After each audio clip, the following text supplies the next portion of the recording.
So this is Eli, my little friend. See, when you pet him, he makes noise. He's just been chewing hay, that's why he's chewing. And then if you stop, he stops.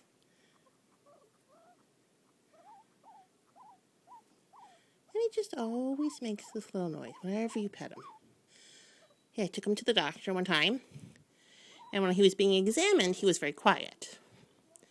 And then the minute they gave him back to me, he started talking like this again.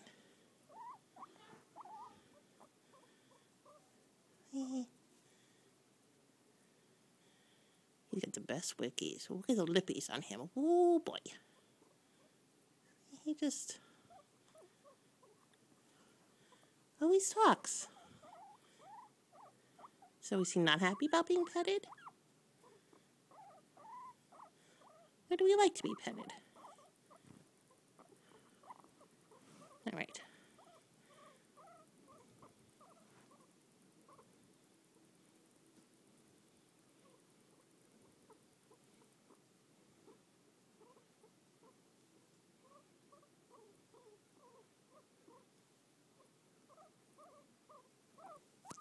So what do you think? Say, Eli says bye-bye. I need to go eat my hay now. Says bye-bye, people. Bye-bye. I have the best pig whip. We'll get them. They're beautiful. And the tooflies. Oh, so nice.